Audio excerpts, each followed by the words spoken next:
ஆத்ம நண்பர்கள் அனைவருக்கும் அன்பான வணக்கம். நம்முடைய ஆத்மஞான மையம் யூடியூப் சேனல்ல தொடர்ந்து நம்ம பல பதிவுகளை சிந்தனை செய்து வருகிறோம். இன்னைக்கு நம்ம பார்க்கக்கூடியது மதுரையில அன்னை மீனாட்சிக்கு நடைபெறக்கூடிய திருக்கல்யாணத்தன்று நாம செய்ய வேண்டிய எளிமையான வழிபாடு என்ன, தாலி கயிறு மாத்தணும்னு நினைக்கிறவங்களுக்கு அதுக்கான நேரம், வழிபடக்கூடிய முறை அப்படிங்கிற அனைத்து தகவல்களோட சேர்த்து அன்னை மீனாட்சி நமக்கு காட்சி தரக்கூடிய பல வகையான சக்தி ரூபங்கள் என்ன அப்படிங்கிறதையும் இன்னைக்கு உங்களோட பகிர்ந்து கொள்ள இருக்கிறேன். வாங்க பதிவுக்குள்ள போலாம்.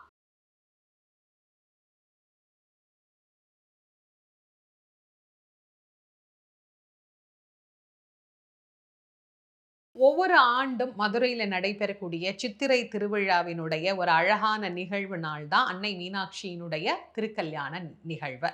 இந்த திருக்கல்யாண நிகழ்வை பத்தி நிறையவே நான் உங்ககிட்ட பேசியிருக்கிறேன். நிறைய விஷயங்களும் நான் உங்களுக்கு சொல்லியிருக்கிறேன். இந்த திருக்கல்யாணத்தை தாண்டி ஒவ்வொரு வருஷமும் அம்மாவை பத்தின நிறைய தகவல்களும் உங்களுக்கு நான் கொடுத்துருக்கேன். அதுல ரொம்ப நாளா உங்களுக்கு நான் கொடுக்கணும் அப்படின்னு நினைச்சிட்டு இருந்த ஒரு விஷயத்தை தான் இன்னைக்கு நான் உங்களுக்கு பகிர்ந்து கொள்ள போறேன். பொதுவா ஒரு ஆலயத்துல போய் ஒரு அம்பாளை நாம வழிபாடு பண்ணணும் அப்படின்னா, அந்த அம்பிகை என்ன ரூபத்துல, என்ன கோலத்தில் எழுந்தருளி, என்ன அலங்காரத்தில் காட்சி தருகிறாள் அப்படிங்கிறதுக்கு ஒரு தனி சிறப்புண்டு. அம்பிகை ஆதிசக்தியினுடைய ரூபமாக அருள் புரியக்கூடியவள் தான்.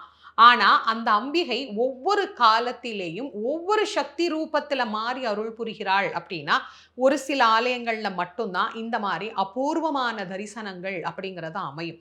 மீனாட்சினாலே அபூர்வம் தானே.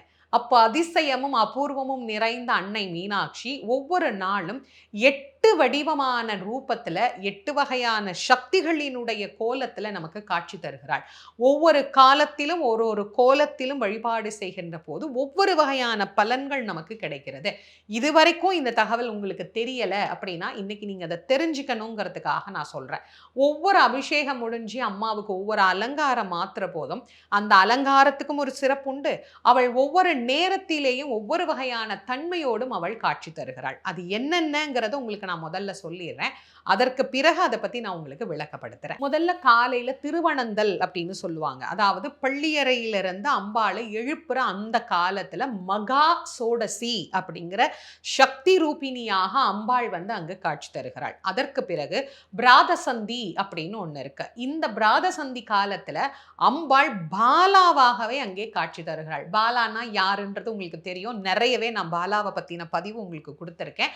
அம்பாள் அந்த நேரத்துல பாலா அப்படிங்கிற சக்தி ரூபிணியாக காட்சி தருகிறாள். அதற்கு பிறகு 6லிருந்து 8 நாழிகை அப்படிங்கிறதுல அம்பாள் புவனேஸ்வரியாக காட்சி தருகின்றாள். அதற்கு பிறகு 12லிருந்து 15 நாழிகை அப்படிங்கிறதுல அம்பாள் கௌரியாக காட்சி தருகின்றாள். மதியானத்துல அம்பிகை ஷியாமளா அப்படிங்கிற ரூபிணியாக காட்சி தருகின்றாள். இந்த ஷியாமளா அப்படிங்கிற ரூபிணி, இந்த தேவிக்கு இந்த பெயர் ரொம்ப பொருத்தமான பெயர். மீனாட்சிய ஷியாமளா அப்படின்னு அழைக்கிறதும் உண்டு. மத்தியான நேரத்துல அம்பாள் அந்த ரூபத்துல நமக்கு அருள் புரிகின்றாள். சாயரட்சையில மாதங்கியாகவும் அர்த்தஜாமத்துல பஞ்சதசி அப்படிங்கிற தேவியினுடைய ரூபமாகவும் அருள் புரிகின்றாள். பள்ளியறைக்கு அம்பாள் திரும்ப இரவு போறபோது சோடசி அப்படிங்கிற ரூபிணியாக அம்பாள் காட்சி தருகின்றாள். ஒரே நாள்ல 8 வகையான அம்பிகையினுடைய சக்தி ரூபத்துல. இப்போ இதுல சில பெயர்கள் நம்ம கேள்விப்பட்டிருக்கோம், சில பெயர் நம்ம கேள்விப்பட்டது இல்லை. ஆனா 8 வகையான ரூபிணியாக ஒரே அம்பிகை அருள் பாலிக்கிறாள் அப்படின்னு சொன்னா அது அம்மா மீனாட்சியாக மட்டும்தான் இருக்க முடியும் அப்படின்னு நான் நினைக்கிறேன். ஏன்னா ஒவ்வொரு நேரத்திலேயும் ஒவ்வொரு சக்தியாக அவள் காட்சி தருகிறாள். பொதுவாகவே இது ஒரு விஷயம் சொல்லுவாங்க. ஒரு நாள்ல அம்பாளுக்கு இந்த 8 வகையான தரிசனம் இருக்கு இல்லையா, இந்த 8யும் யார் ஒருவர் தரிசனம் செய்கின்றார்களோ அவர்களுக்கு மறுபிறவி என்பதே கிடையாது அப்படின்னு சொல்லுவாங்க. அந்த அளவுக்கு அம்பாள் சக்தி வாய்ந்த ரூபிணியாக அங்கே காட்சி தருகிறாள். இதுல சில கோலங்களுக்கு சில அழகான பலன்களும் உண்டு. அதையும் நான் உங்களுக்கு சொல்றேன், நீங்க தெரிஞ்சுக்கோங்க. இந்த கல்யாணம் ஆகவே மாட்டேங்குது, தடைப்பட்டு கொண்டே இருக்குது எங்களுக்கு, இல்ல பொண்ணு அமையிற மாதிரி இருக்கு அமைய மாட்டேங்குது, மாப்பிள்ளை அமையிற மாதிரி இருக்கு அமைய மாட்டேங்குது, அதை விட இன்னொரு விஷயம், கல்யாணம் பண்ணிட்டோங்க ஆனா வாழ்க்கையில நிம்மதியே இல்லை அப்படிங்கிறவங்களுக்கு எல்லாம் நான் ஏற்கனவே ஒரு பதிவுல சொல்லியிருக்கேன். மீனாட்சி அம்மன் கோவில்ல நடைபெறக்கூடிய அன்னை மீனாட்சியின் பள்ளியறை பூஜையை போய் தரிசனம் பண்ணுங்க. கண்டிப்பாக உங்களுக்கு வாழ்க்கையில ஒரு நல்ல மனவாழ்வு அப்படிங்கிறது கிடைக்கும்.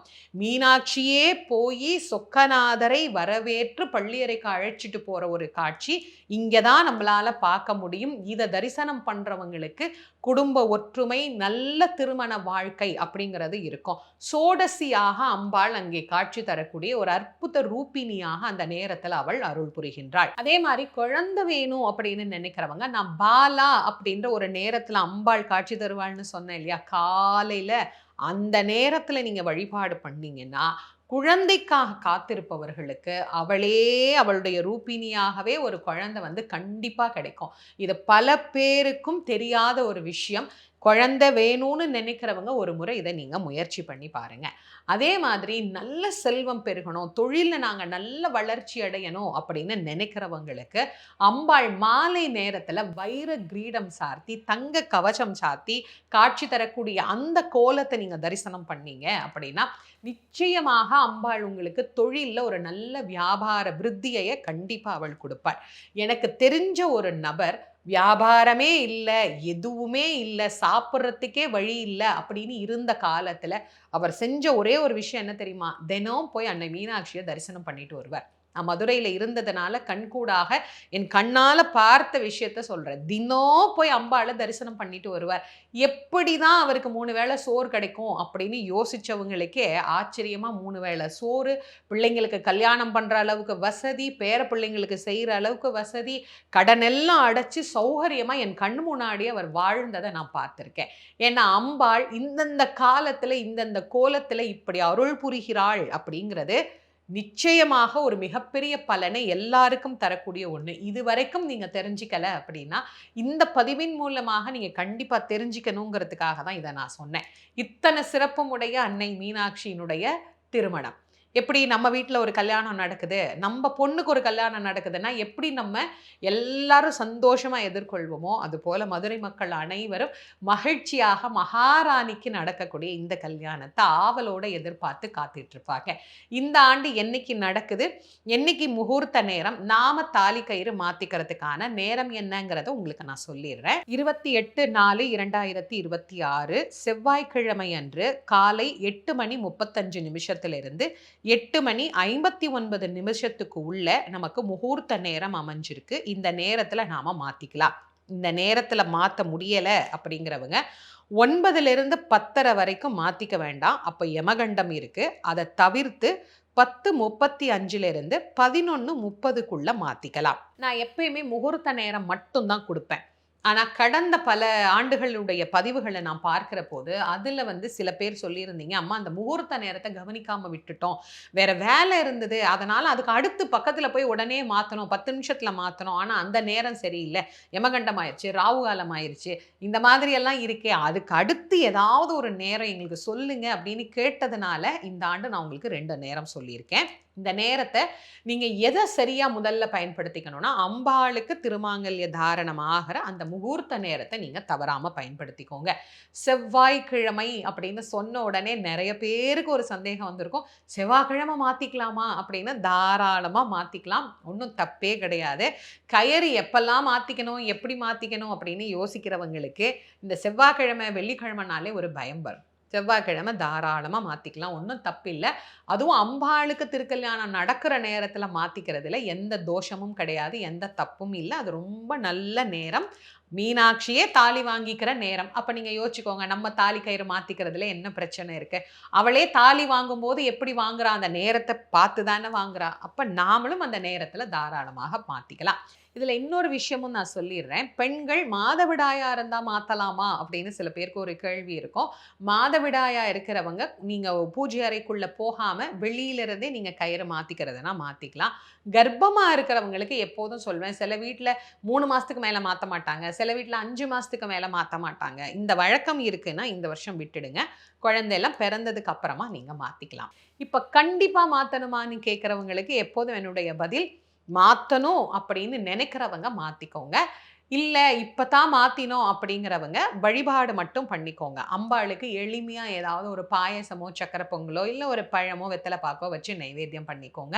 நாம இந்த நாள்ல எப்போதும் நான் சொல்றது தான், ஒரு 2 பேருக்கு ஏதாவது முடிஞ்ச உணவு தானம் பண்ணுங்க.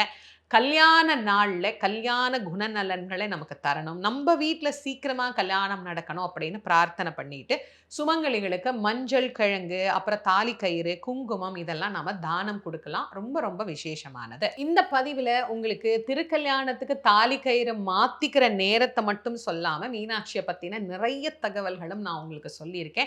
கண்டிப்பா அது உங்களுக்கு பிடிச்சிருக்கும் அப்படின்னு நான் நம்புறேன். இந்த பதிவ கண்டிப்பா உங்களுடைய தோழிகள், உற்றார் உறவினர், நண்பர்களுக்கெல்லாம் பகிர்ந்து கொள்ளுங்க. நம்முடைய ஆத்மஞான மையம் யூடியூப் சேனல இதுவரைக்கும் நீங்க சப்ஸ்கிரைப் பண்ணலைன்னா பண்ணிக்கோங்க.